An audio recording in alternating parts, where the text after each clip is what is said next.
Yes, now it's recording. Thank you. All right. Well, good morning. I am Dr. Melody Cash. I am the EMU co-director of the Goshen College EMU DNP Consortium. And on behalf of Dr. Julie Yoder, who is the co-director for Goshen, and the entire DNP faculty, we'd like to welcome you to Jenn Walters' defense of her Doctor of Nursing Practice project. Before I introduce Dr. Don Tyson, who is Jenn's lead faculty, I'll make a couple of announcements and reminders. First of all, as you saw, this session is being recorded.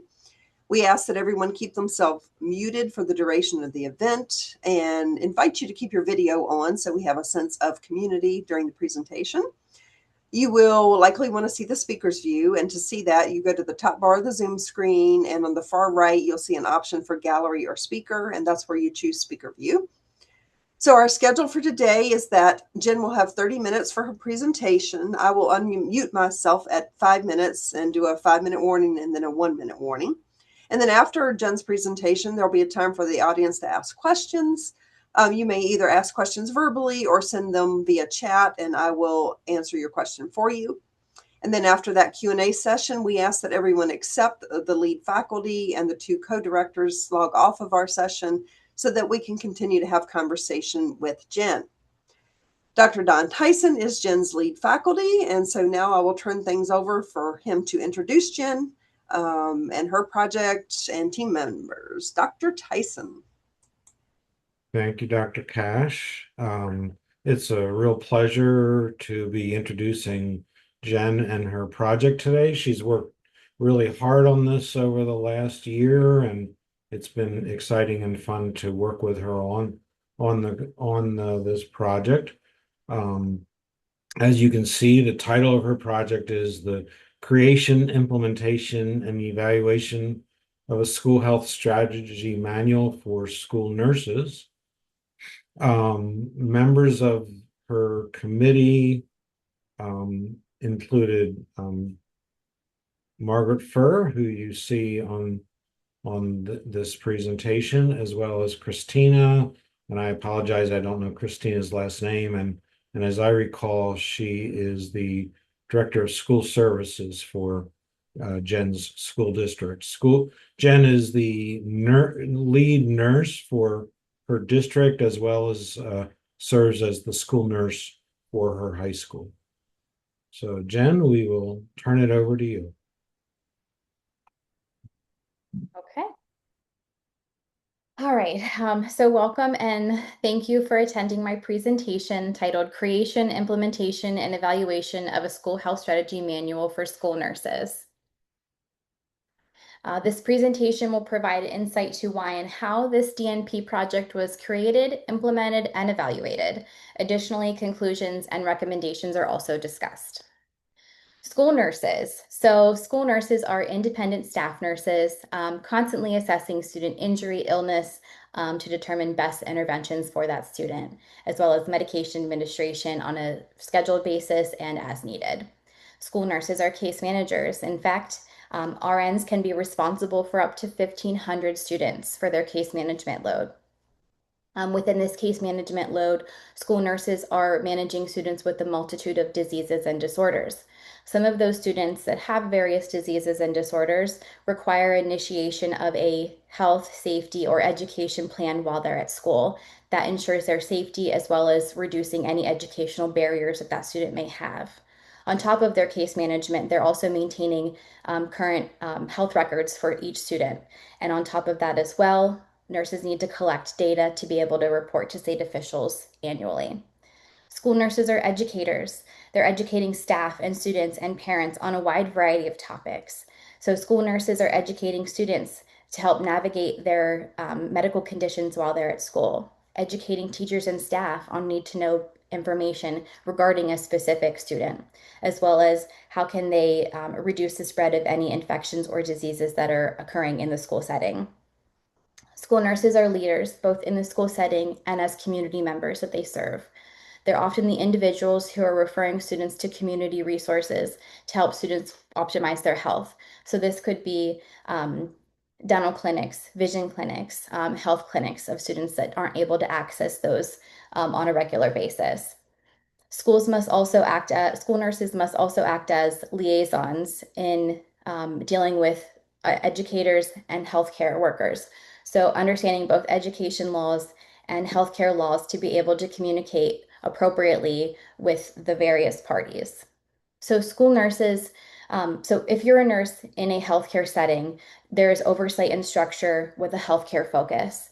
In the school setting, that's not the case. So in a school nurse setting, local school boards are the ones who retain oversight of school health. And oftentimes there's not proper standards to guide them. Also, in many cases, school nurses are led by non-healthcare workers. So this can again lead to not having proper healthcare standards. So school nurses should have the right to guided practice that's structured and focused in current healthcare trends. So establishing some guided practices for school nurses will allow effective and safe nursing care. Hence, the purpose of this project is to develop ways to create consistency and use of evidence-based practice across the nursing district. The project was developed through a multitude of ways. Initially was a needs assessment through a SWOT analysis. And so this established the idea that there were some inconsistencies in the nursing offices throughout the school district, that there was one condition that was being treated various different ways through various different nurses. So in lies some inconsistencies. So the idea was developed to create some documents that there was a standardized way based in evidence to be able to treat said topic. So we had some ideas of maybe one or two topics that needed worked on. So then creating more identified topics included this Google survey that I sent out after the SWOT analysis. So the survey results are here in this slide as well. The top two rows are occurrences that were mentioned once. The row in the light blue were topics that were mentioned more than once. So that would be my main focus for the documents that I was going to create. So beyond these, there has to be more justification for why this project needs to be developed and it needs to be justified. So looking at some state performance measures for school nurses. The first one is a state immunization law report, and this is a report done annually to determine congruence rate with immunization laws for a specific school building. And historically, this school district has not been completely compliant or met that threshold of immunization compliance for specific buildings. Again, here's another way that we need to create a standardized process that's based in evidence to be able to improve the immunization rates. An additional state performance measure is the school health annual reimbursement request system. So again, this is where the school nurses are gathering all of that data throughout the school year and sharing that with the state. And so this is information for how many students these school nurses have seen, how many physical, dental, scoliosis screenings have been completed, how many medications were administered during their school year. So, and this information is tied directly to reimbursement. And one part that's historically been current with this target school district is the not meeting the threshold of scoliosis screenings. So again, some more evidence of we need to create some sort of a standardized process and have it written to where we are trying to get an improvement in our scoliosis screenings completed. And then lastly, an annual evaluation. The RNs are evaluated based on a non-health or a non-educator performance measure that's initiated by the state. And one of the domains is related to the use of standardized policy protocols and procedural documents, which prior to this project were non-existent. So again, just further justification on the need of this project.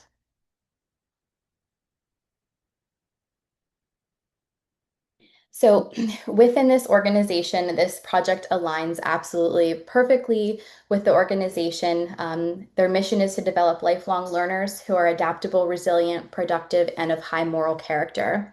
So these standardized procedures are just going to enhance that as well. Standardized procedures promote adaptability and resilience in the school community. If school nurses have reliable, easy accessible information for illnesses and injuries. They're prepared. They can respond promptly, effectively. This is creating resilience for the overall student support and reducing variability in care and minimizing disruptions to the learning environment. Secondly, productivity and efficiency across the nursing practice will be improved. Standardization reduces any ambiguity, streamlines that decision making, and makes sure that all members of the nursing staff, whether you're an LPN or an RN, a new grad, or a nurse who's been in practice for a very long time, can follow the same evidence-based informed procedures. If a student enters the nursing office addressed by that specific strategy document, the nurse knows exactly what to do and what steps to follow, no hesitation. And lastly, ethical and equitable nursing practice will be evident. Consistent protocols promote fairness, ensuring students receive the same standard of care despite race, gender, or socioeconomic status. Standards will enforce equitable nursing practice regardless of which nurse is on duty or which building that student is enrolled in. This all aligns with the high moral character foundation, which for the district's mission and supports creation of a health environment grounded in professionalism and accountability. Through the literature, there was support for school nurses in relation to aspects of this project. So the first was support for an online repository.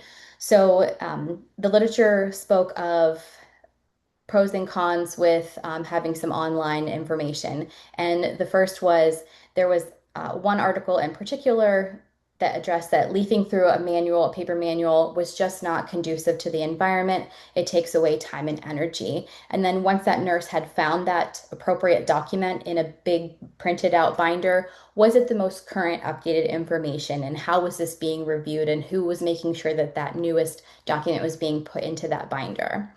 Another article mentioned that there was a specific website for school nurses and it had protocols and procedures in place for them. However, whenever you would click on those online websites, there was no evidence, no reference for where that information came from. Was it evidence-based practice? Is it current information, and who's monitoring that?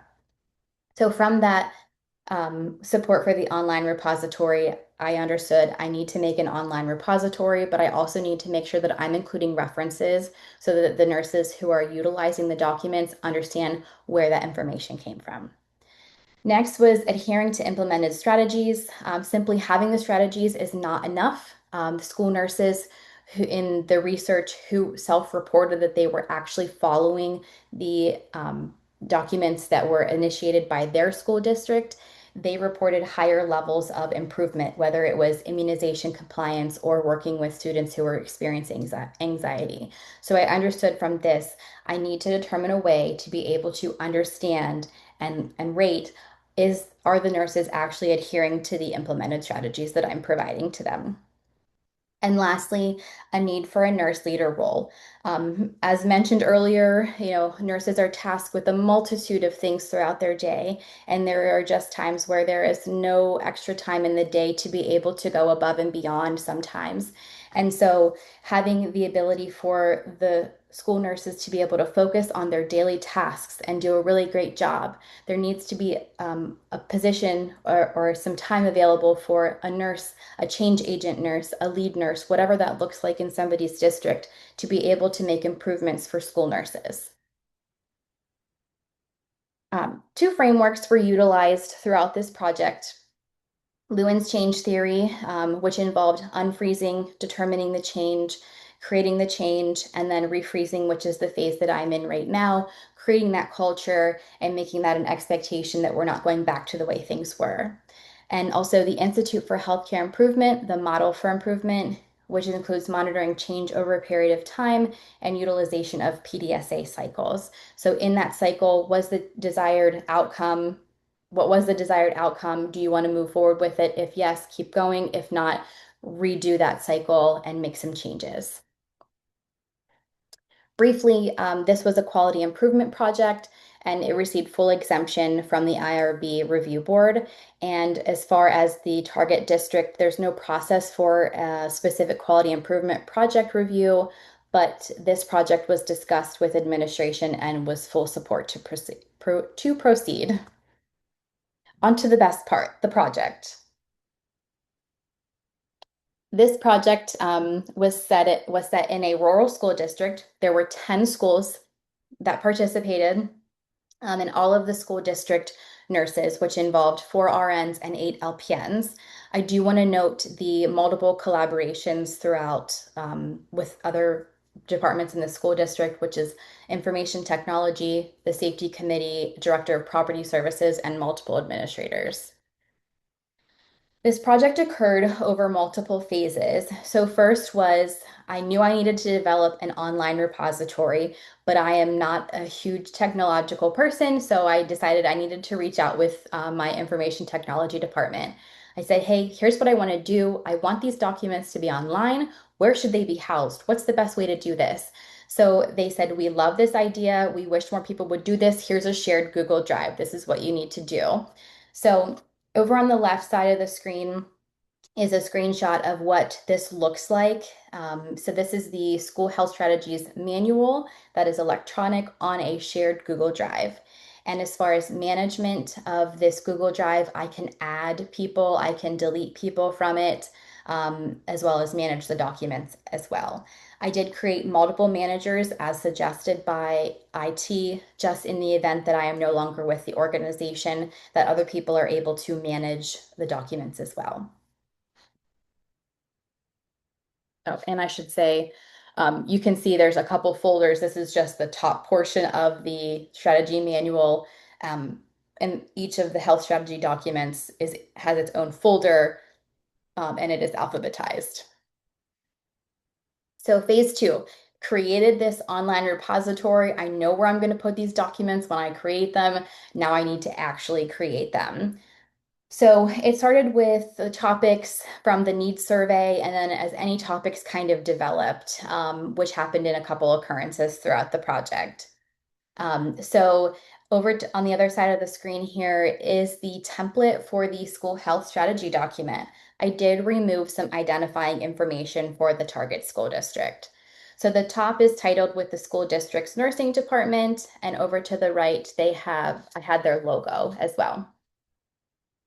So in each of these templates here, the school health strategy, there's the name of the document, as well as right below that, any revision description. So a nurse could immediately look at that and see if there was any updated information without having to try and figure out with the old document and the new document side by side to figure out what new information was changed. There's also an original date and a revision date. The purpose statement and the scope statement is at the top of the document here. And then in the middle would be where any of the procedural document, the checklist, just certain criteria that will be utilized for the health strategy document. And so from that information is the evidence-based information. So most of my resources came from the American Academy of Pediatrics, National Association of School Nurses, CDC, the Department of Health, as well as referencing any Nurse Practice Act to make sure that we're following in our scope and standards. At the bottom of every document is related documents. So initially, is there any school board policies that are current that is about that information? School board policies don't outline how a school nurse is to function. They just say, yeah, a child may carry their asthma inhaler with them, but that's not a nursing protocol, that we need a little more information than that. So beyond that would be those regulatory references, again, citing any American Academy of Pediatrics works, NASN, CDC, that type of information. So then a nurse, if they're having a question, or maybe a parent is, hey, I don't believe you, you need to give me some information. And so a school nurse can help with a parent and facilitate, here's where I got this information, and this is why it's justified. So after this document was created, feedback was gathered from staff. So then the last phase was training. So orienting the nursing staff to the online repository, doing a small assessment afterwards. So we had an in-person training. I walked the nurses through the steps of how to access the shared Google Drive. They also went home with a little card that had step-by-step instructions on how to access that in the event that they needed some assistance when I was not there in person with them. and then orientation to the school health strategy documents and any supporting documents. And so I'll go back really quick to this slide here. And so in some of these folders, there is more than one document. So for example, in the bed bugs folder here is the bedbug school health strategy document, but there's also another supporting document that we send home to families to help them. If you have bed bugs at home, here's what you can be doing at home. Here are some resources just to provide some extra support to families. So after the orientation to the repository and the documents, the document is considered live. This is now what we're doing whenever said illness or injury comes into the nursing office. So really briefly, the timeline here was starting in January 2026, the repository was created, we did the in-person training, the strategy documents were developed, and then I continued to monitor for congruence and started to gather feedback through survey and interview questions, and then finalizing data collection ended in June of 2026.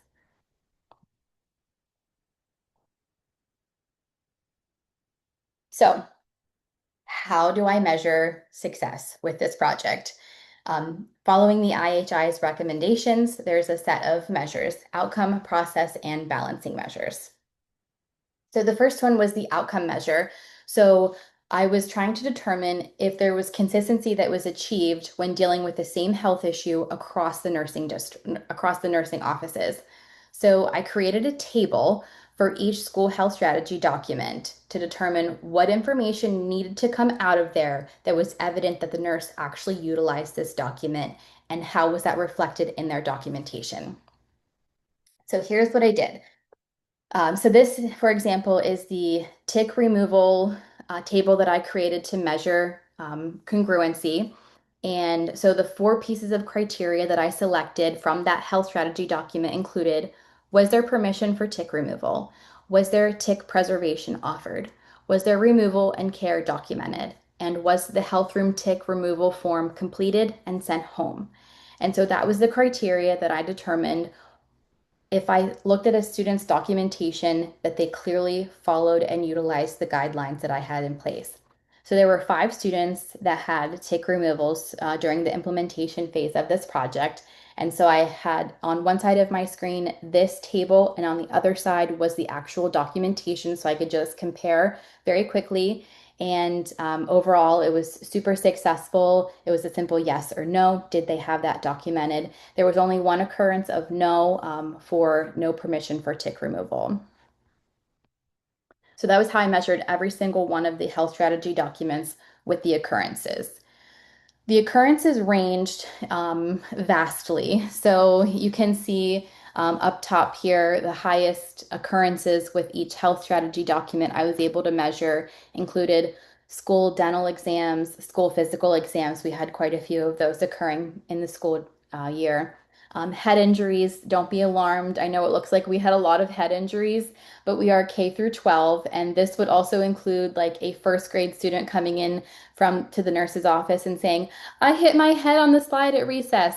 We're going to do a head injury protocol for them just to be on the safe side. So I know it looks like we have a lot, but we really don't have a ton. And then workers' compensation was about 17. Tick removal we mentioned was 5. Head lice was even less. And then we go back down to the medication error one here. There were 0 medication errors during the implementation phase, and I am not sad that we did not get to use that health strategy document. So if we never have to, that's okay with me. So here are the final results for my outcome measure in measuring the congruence rate with each strategic document. So you can see the lowest was the head injury, and there was about 73% congruence rate. And so there were 4 criteria that were measured with every single one of these health strategy documents. So specifically in head injury, the parts that were not successful was contacting home in some way, shape, or form, and that was not documented, and as well as use of the CDC head injury concussion worksheet that was also to be sent home. So those were the 2 aspects that really decreased the congruence rate here. Other than that, Tick removal, head lice, and workers' compensation were in the 90%. And then school dental, physical, and emergency go bags, those were all in the 100% congruence rate. So overall consistency was measured and it was overall well done. Process measures. So this was parts or steps of the system. I measured 3 different task items here: nurse confidence, online availability of the repository, and what was the impact on the job. Nurse confidence, this was a simple survey question with a Likert scale. And the results are here in the next slide. So blue and red indicate strongly agree or disagree. They felt confident, strongly agree or agree. The nurses felt confident in applying the school health strategy documents in their nursing practice. The next process measure was online availability. I kept a log via Google Sheets and I just randomly accessed the online repository at different times to note if it actually was available. And here are the results of that measure. I accessed the online repository 15 times. 10 out of the 15 times it was available, 5 times it was not available due to internet connectivity issues or a current internet outage. The last process measure was job impact. So what was the impact of this project on this nurse's role, daily role? And this was done with post-implementation survey questions as well as one-to-one interview questions. And the next 2 slides, I will go over the results on those. So again, the blue and the red indicate the nurses strongly agreed or they agreed. They found it easy to access the shared Google Drive. These documents facilitated clinical decision making. It created use of evidence-based practice, and then they created consistency across the nursing department.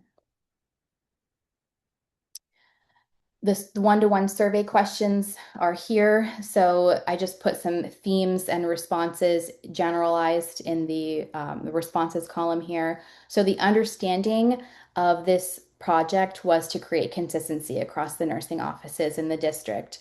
The change for the nurses meant that they were able to follow a protocol, and they felt that that facilitated their job. Opportunities they felt like were creating consistency as well as making their charting more efficiently. Challenges were internet connectivity, which I was not surprised. And then there were some concerns with having them online, again, with internet connectivity issues, as well as some nurses have a preference for a paper document in front of them. 5 minutes. And one thing that could be going better was having them printed versus going over the documents in person. My last balancing measure was in any inadvertent impacts. So I hope to avoid reports of any increased workload. And that was done through a final survey and one-to-one interview.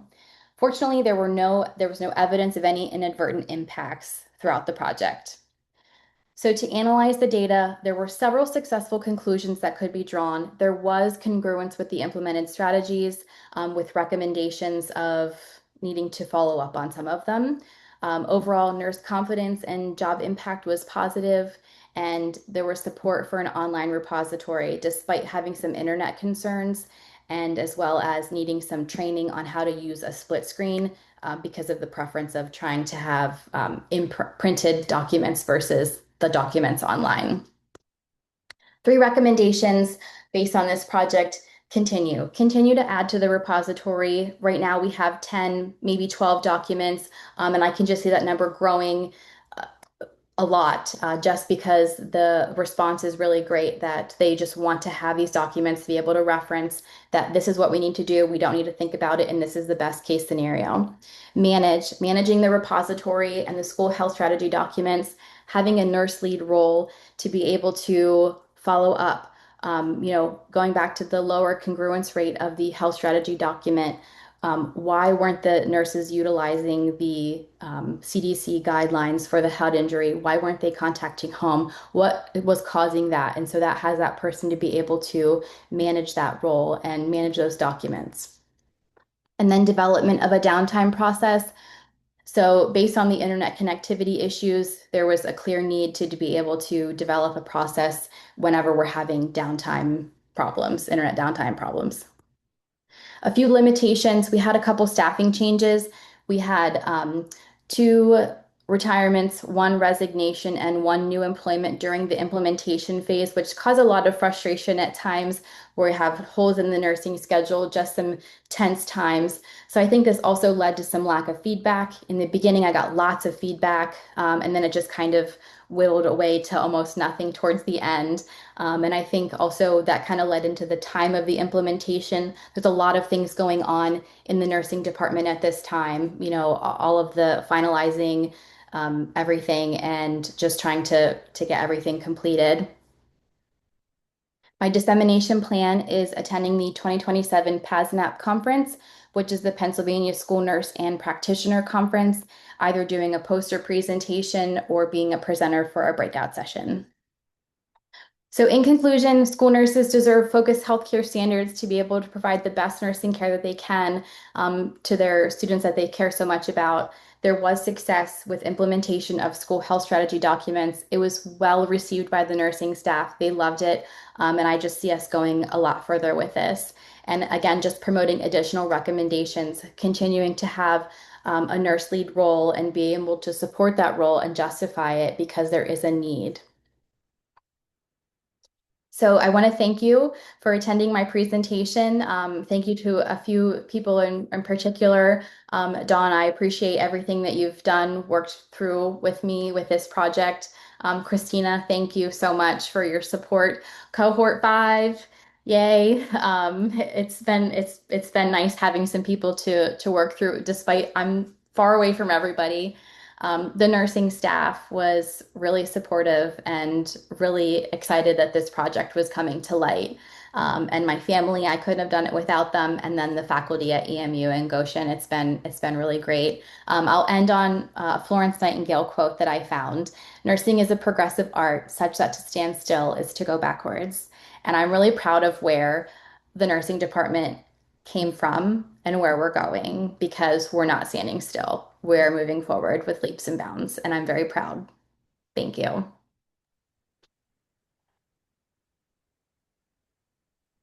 Thank you so much, Jen, for that excellent presentation. If you want to unshare your screen, we'll invite questions from the audience at this time. And you can also just, unmute and say congratulations and send emojis and whatever you want to do.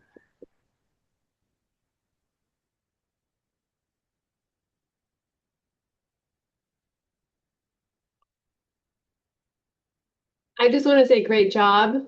I'm excited to have been part of this process with you. And I definitely think it's been something that our district has needed, and it has been very advantageous for us. And I know that nurses really have relied heavily on this, and there's forever changes, as you just kind of alluded to, but that's every year. So I think it's absolutely imperative for us to be consistent to have such a great comprehensive documentation that you've created. So I'm glad you saw the need and you took the initiative. Thank you.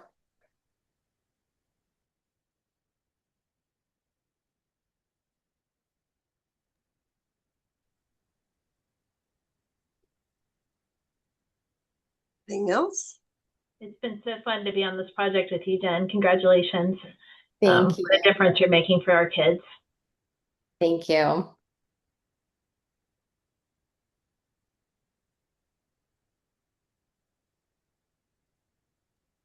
Oh, Just a reflection, and not a question, because I know I'm supposed to save those for later, but and your literature throughout this whole project at times has been old, and I know you struggled to find even current stuff. So I guess I always wonder, like, I mean, this seems so logical to do it online and what have you, and you wonder what other school districts are doing. And I know it was hard to find that except for one great example, which I think you sort of mirrored from Charlottesville, Virginia, no less.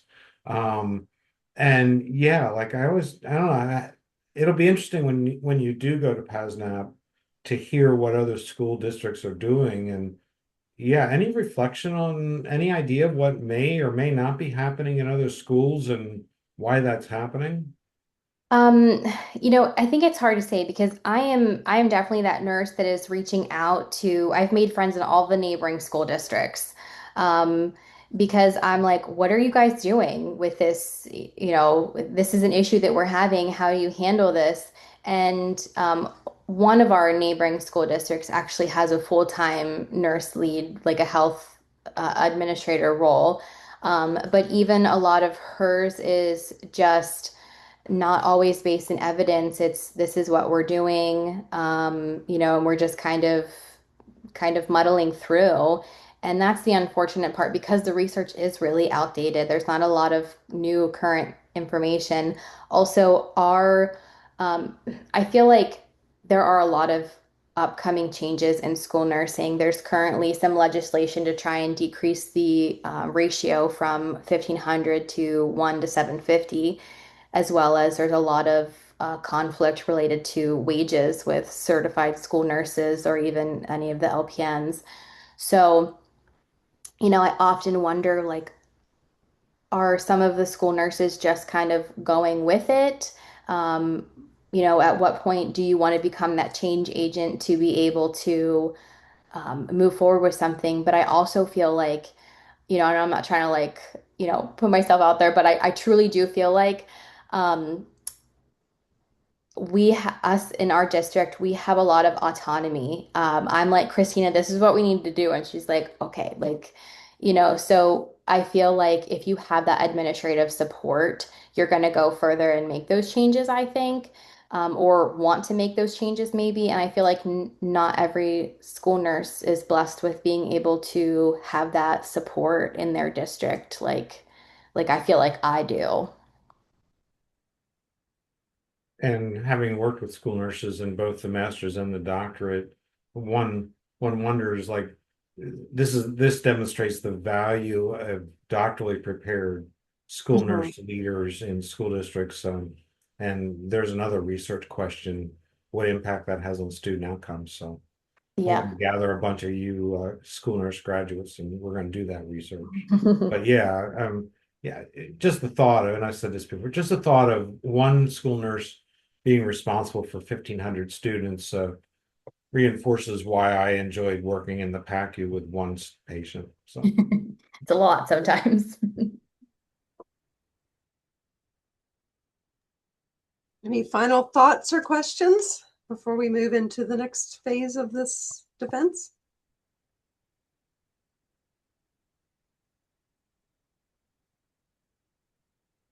Right, you can send your final congratulations and we'll ask our guests to head off to the rest of their day. So, Thank you.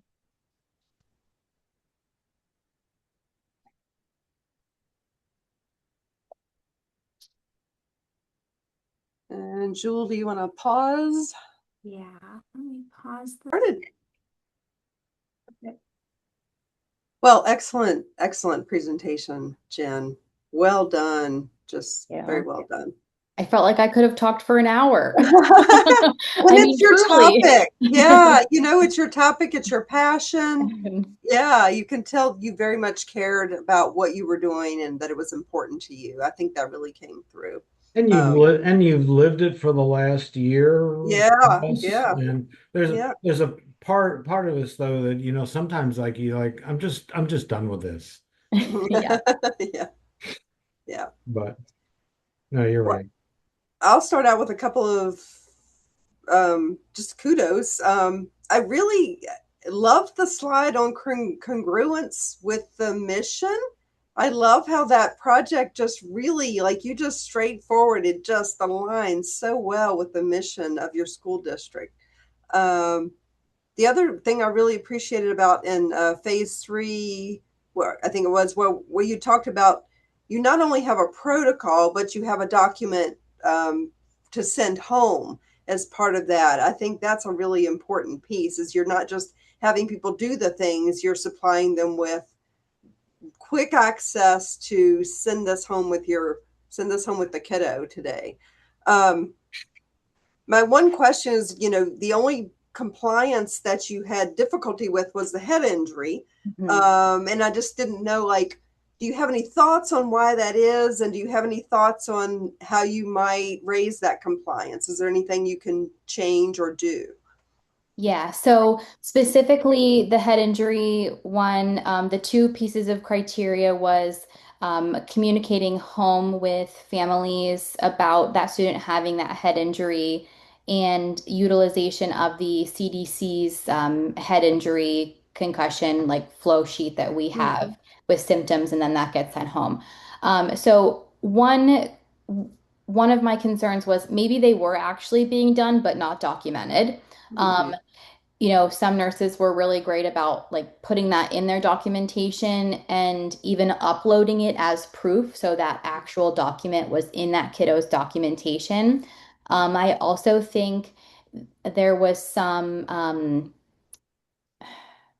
not so great parts of some of a specific nurse retiring and just kind of not being her best self throughout parts of the project, which is really unfortunate. Because at the end of the day, one of my biggest things is, in this litigious world right now, like I I can't stress enough to the girls, like you need to document as though you are going to be in court over this statement. I've already been pulled in earlier in my school nursing career, and my documentation absolutely saved me. So having that experience early on was like, yes, and that's where kind of this head injury documentation came about because we're just having so many and everybody's doing things differently. And how are we covering ourselves to make sure that we're following an evidence-based practice with this? I mean, and Yeah. so I think that's part of this as my role as the lead nurse, getting back into that with them this fall, was just a few weeks. Yeah. And addressing that information with them, like, hey, this is where we weren't really great at, and this is what we need to improve. And do we need to, how does that documentation specifically look in your nursing documentation? How can I easily have you upload that into the kiddo's health record, or going over, maybe you don't have time to call the family, but you need to send a class dojo message, which we have an online app where you can pick the parent and just send them a message that way. But there needs to be a contact home, and trying to put it in the parent's perspective. Your kid comes home with a bump on their head and you did not get notified by the nurse. So just kind of reiterating that is part of my opening day plans for the district with that health strategy document specifically. Great. You already have a plan in place. And what a diplomatic answer about the retiring nurse. Thank you. Can you send the documentation through the school dojo too? Like, Yes. because that's the notification, but you could send those documents as well. Yep. There's a place to be able to scan an attachment. So, and I think it's just, right now the school nurses, we have like this little scanner that I was able to successfully get. Some have a little scanner beside their desk. Some of them may have to walk outside of their office to use a big scanner.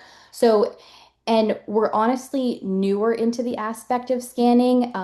A few years ago, we were still paper with our health records. So whenever I came on, and then as the lead nurse, I was like, this is what we need to do. Like we don't need 5 filing cabinets of paper documents in our offices. Like, so we've kind of made that change over the past few years. So we're still getting comfortable with the scanning and the uploading of documents. While you were on this this head injury topic, and Jen, preface it by saying, great job. I mean, it was exciting to see you present. I know that the head injury issue was actually one of your recommendations in an early version of your final paper, and then you removed it as you had 3 recommendations then.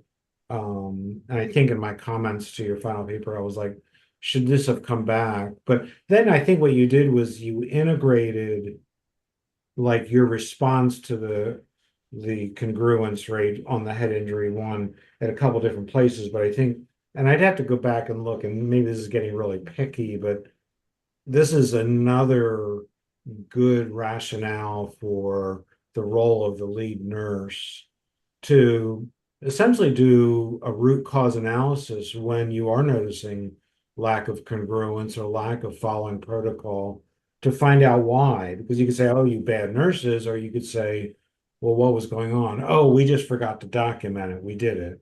Or we did contact the parents. We just forgot to document. So I think that I don't know in your final paper, and you and I can talk about it later. Um, just I'd have to look again and see where you actually did talk about it then. I think it was either in the analysis of the congruence or in the recommendation for the school nurse lead. Yeah. And so yeah, we can look at that later. There could be yeah. Anyway, I'll Yeah, stop. well, I do think that I need to find out where the friction lies. Is it Mhm. that because we need to have a specific spot to where we do have some printed checklists that a nurse can simply grab, that's conducive for every office, because that's the part that you would need to physically grab the piece of paper, and it goes down through like at the injury, what check off what symptoms the student was experiencing, then 15 minutes, then 30 minutes, and then like if they were going home and what your recommendation was. Um, you know, or because I know like me specifically in my office, I have a specific place where there's a few of those printed out, and the that works with me, we just, whenever we get low, so we can just grab them whenever a kid's like, I fell on the gym floor and I hit my head. We're like, oh, great. And so we just know to go over, grab that paper. We're going to be doing that checklist. So I think, and if there's friction with trying to do something, it's not going to be done. So finding how can I facilitate that to where it doesn't seem like a lot of energy to grab that paper or to print it out. Each office, not every office is equipped with a printer as well. So that's another Mm. concern as well. You know, I'm pretty fortunate I have those in my office, but so again, it's just advocating to make that process better for each individual nursing office, and how does that look collectively?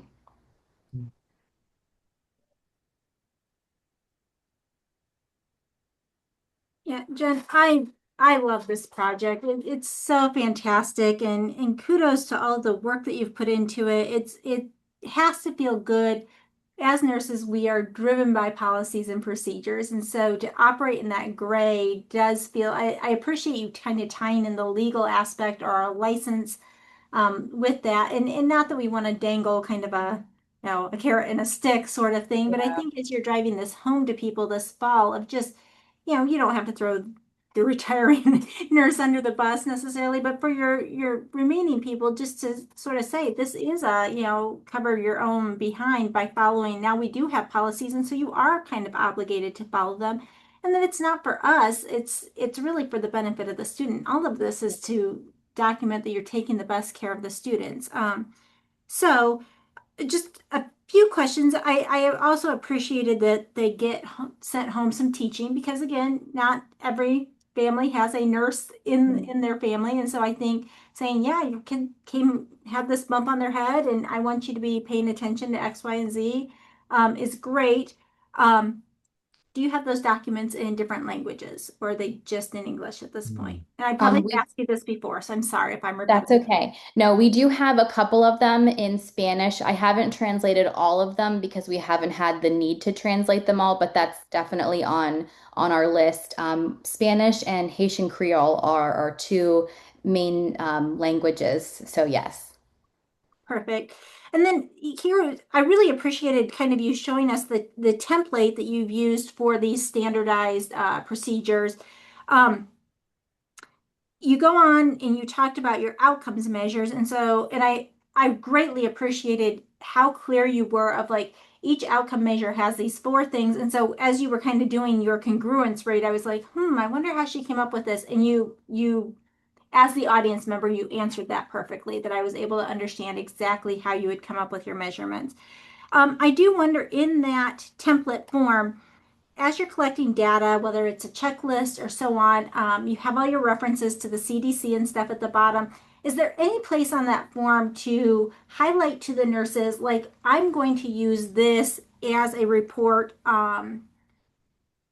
to the state on scoliosis? I'm going to use this in this report for immunizations. Like, you're obviously, as the lead person, doing this work of like getting the outcomes measures, but could you be more clear, I guess, to the nurses of like, you're collecting this because it's going to go into this bigger report. I just wondered that. And I couldn't see on my screen, maybe there is something that kind of has sort of a link to this data will be used in X report. But as you're trying to No. drive home the importance, that could help, that this isn't just frivolous data gathering. This goes Right. into a big report that we do send to these different state organizations. And it actually probably implements or impacts their salary, as I recall the SHARS report, right? Yeah, the school reimbursement Yeah. specifically. Yeah. So that even drives it back personally to them too. Yeah. Yeah. So that was just one thing of just for future work, like maybe making that a little bit more transparent of like, we're collecting this because it's going to go on this form. Um, you did talk about sort of the responses weaning off, and I could tell from your Google Drive and even from one of the like pie graphs that you showed that it looks like there's maybe 11 members in your shared drive, and yet a lot of your times you were getting like 7 responses. Was that just people, again, this retired lady probably counts for one of those. Was that just sort of people are, you named a lot of things. We're wrapping up the year, maybe it's summertime and they're off contract. Like, do you have Yeah, I reasons think why? there was a lot of contention at the second half of the year.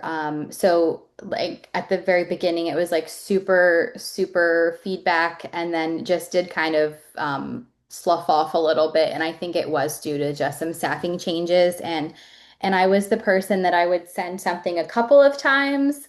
But again, I'm not forcing anybody to participate specifically. But yeah, there was definitely that. Um, I think Dwindling. Yeah. yeah, end of the year, and also we're just riding the little bit left out of the year. Yeah. And you already mentioned Lewin's change theory, and so we know that the refreezing process of setting norms and stuff can take some time. And so I think you're right on to say, okay, new school year, Mhm. we're through this pilot. We found that this was really helpful. Tie it to reimbursement, tie it to all these things, and be like, okay, now we just need to really reset some expectations around it. So I think you're on it. Um, And again, I guess the last thing, as I was thinking, kind of ties to what Don was saying, if I was hearing him correctly with your paper of, you know, clearly this is making a difference and in a documented difference. Maybe you guys were already doing the thing, but like now you have the documentation to prove it. Does your school district, as you're doing all these reports, how does this interact with your administration? Like, do you share this with them? Do you come to a board meeting, an administrative meeting? Like, how do you in this lead faculty role communicate to them? Here's all the measures that we're tracking. We fell a little bit short on this one, but here's the corrective measures that we're taking.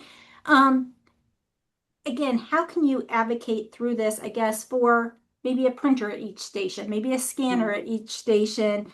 Um, just the transparency with the root cause analysis of here's where we fell a little bit short. Like, how do you get or how do you continue to get their buy-in? What is that process like? So a lot of it is, well, a lot of communication with Christina specifically, but then also like administrators and building principals is a lot of conversation of, if a parent does have an issue or concern that maybe, for example, there was like some head lice going around, and based on current guidelines, it's not required that you send kiddos home. They do not need to go home because they have head lice. And so getting the principal's buy-in from this was really great because we had created, that was the first document I created, and I'm so glad that I did. Because right there was the evidence. The RN that was in charge, and this was an elementary building, the principal came right into her. She said, "This is what the document says that we have. Like this is standardized practice. It's evidence-based." And then he was able to be super supportive. So I think that conversation is really starting to happen. I'm not getting a lot of push from my administrators at my building, but I'm also the administrators at my high school, it's like such a great dynamic. Like I say this and they're like, "Yep, okay, like that's fine." So sometimes at the elementary level, it's a little more difficult if there's not as much support. So that support has happened a lot throughout this year with saying like, "Here's our procedure statement that this is what we're doing and this is what the evidence says." Just the same as we had an issue, the workers' compensation one, that wasn't one that was on my list of things to do. But then we were having some inconsistencies with nurses who were completing that paperwork.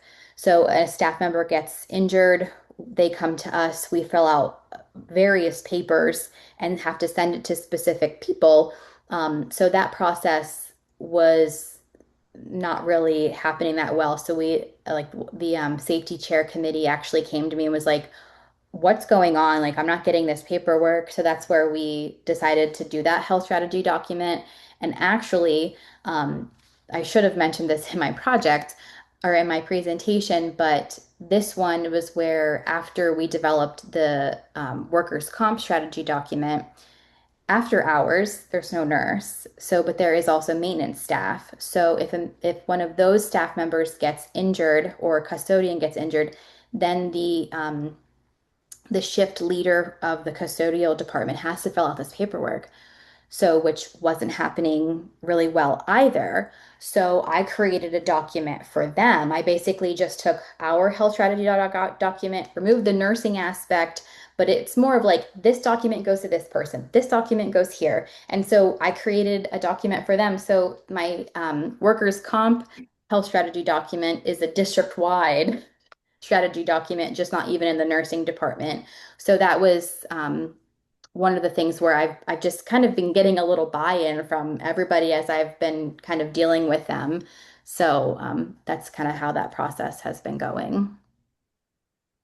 Similar response or reflection. I wrote it down. And Jen, and you and I have talked about this early on. I mean, your project really demonstrated the role of the school nurse as a systems manager of sorts. And your project is definitely a reflection of a systems approach to an issue. And so many times what I hear from MSN school nurses is they don't feel valued in the school. And I think you have demonstrated that that shouldn't be. I think one of the gifts that you have is a very responsive administration, it appears, Mhm. where I hear from others that they don't quite have that same gift.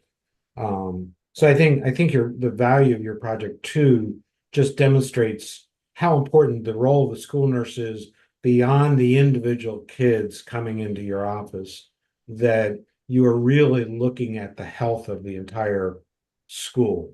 And I just think that that's just it's just been really exciting to see that hope happening, and I hope you continue to thank Christina because yeah, she's been supportive from day one of this, so that's been great.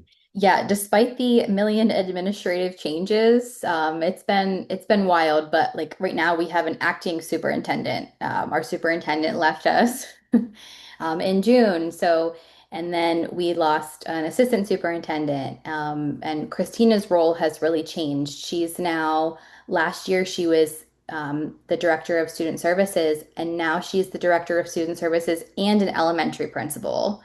So it's just been a wild ride, a few years, but I love my job. I love the district that I work in, and you have to take everything with stride. And there are just some things that I can't control, but I know that I'm supported in what I need. And if I can't get something, I'm going to try and find a way to get it. And I think just having the positive outlook on things, because I could just be a miserable human being and nurse in my office. But it's just trying to work with those other departments. And I've just gotten a lot of, um, that people know who I am. And when I'm, working with other departments, I never thought I would really be working with the director of property services and, all these other departments that impact our jobs as school nurses and not really realizing, but it's wild because we're almost one of those roles that is not really seen or heard of a lot of times, but we really do make a big impact. And it's so maybe that will be, just a thing that I can work on down the road is making us a bigger part of the district and scene. Well, I think it's a real fruit of your labor the last year that you've gotten out to all these people. So Hmm. I had I don't, Jill, I didn't want to cut you off. Did you have something else? Oh, nope. I was getting ready to send Jen into her breakout room, but you, Okay. Jen, you and I had two questions, and also reflection on your final paper, if I might. You and I talked about it very briefly in a text message this week. For your recommendations, is there literature or research evidence that can back up your recommendations? And as I said in my text, that I'm going to encourage you in your final paper to insert one or two just to give them even more credibility. Okay. Um, um, and I had another question about the end of the project qualitative survey, and I guess in the paper you sort of clarified it a little bit in your presentation. Like I wasn't quite sure what measure that qualitative survey was trying to measure, and I think it was impact of on the job. Yeah. And I think in your paper that is going to need to be just a sentence or two to Okay. strengthen it. And after we meet and break out, what I'm hoping, what you and I will need to do is just kind of go through some of my comments. Okay. Um, and then back to the recommendations, the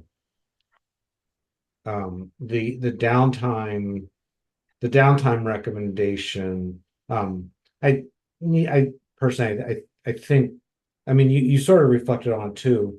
It's really a multidisciplinary effort to enhance the downtime procedures because it's not just the impact on your department. I can imagine that there's other departments that are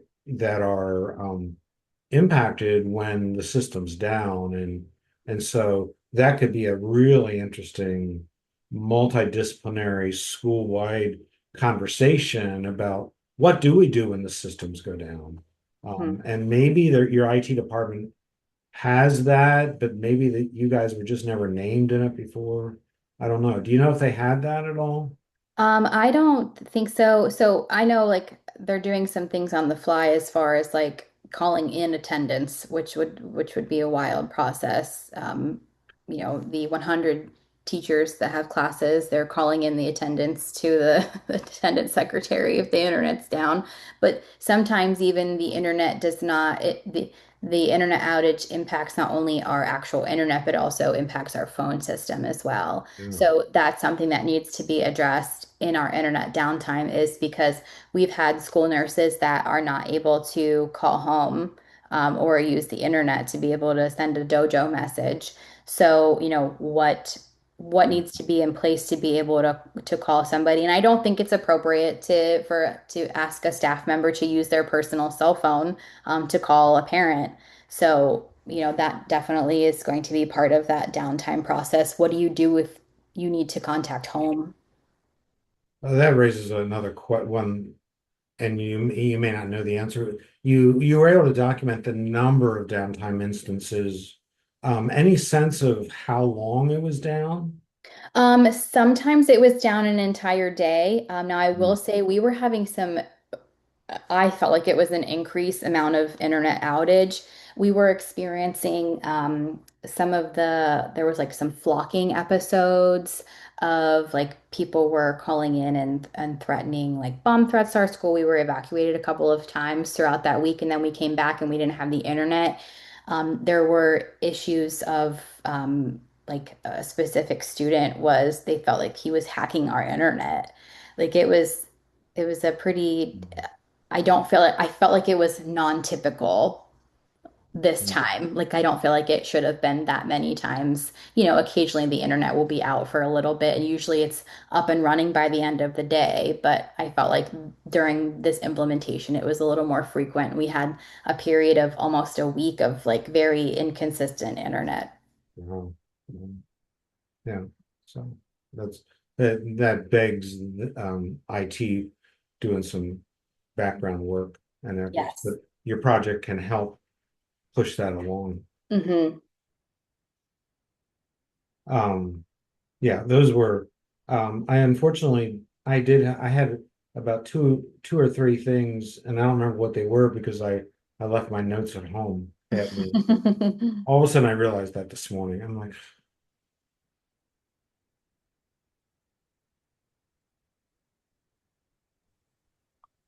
yeah, I'm good. You good? Okay, perfect. Jen, I found that it's easier if I just send you into this breakout room. So you're Okay. going to sit alone for a little bit. I don't expect that we're going to take all that long in our deliberations here. And Okay. then I will figure out how to get you back. Okay, sounds I good. will text you, come back, one of the. Okay. I don't know who put me in charge of operating the technology. All right, Jen, see you in a bit. See ya.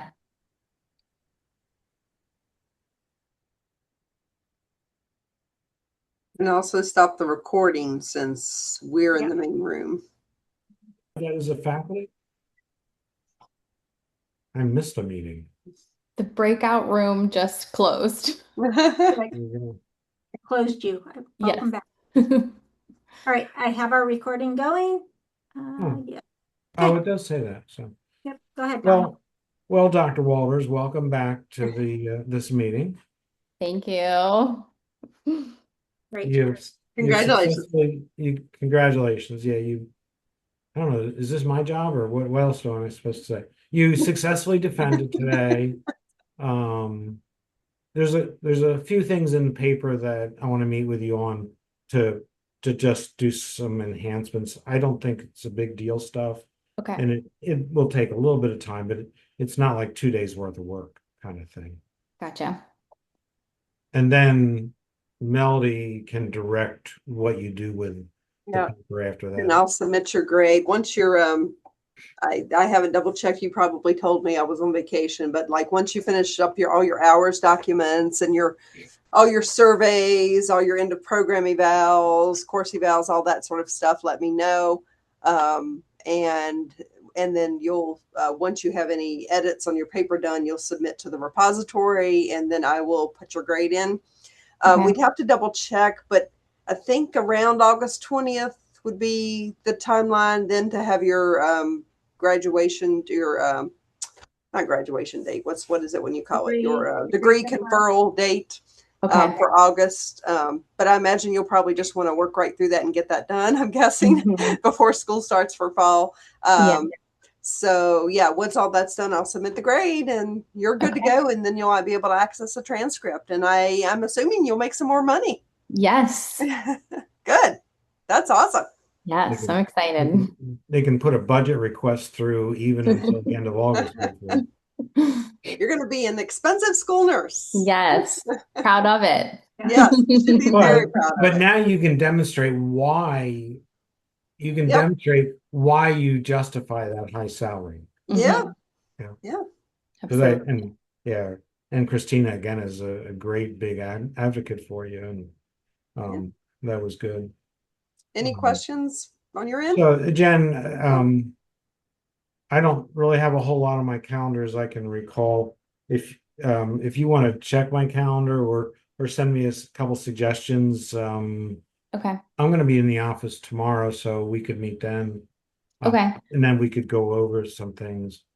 I have it graded, but I have it handwritten graded on a rubric. I want to want to type it into a rubric, of course. Okay. I just have something in the morning, but I'm available in the afternoon tomorrow. Let me just look. Oh, I'm wide open. 1 o'clock tomorrow? That's perfect. Okay, I'll send you a Google Meets thing. Okay. All right. So Awesome. Well, Well, Jen, huge congratulations. So yeah. proud of you. Well Thank deserved. you. Enjoy the rest of your day. Yes.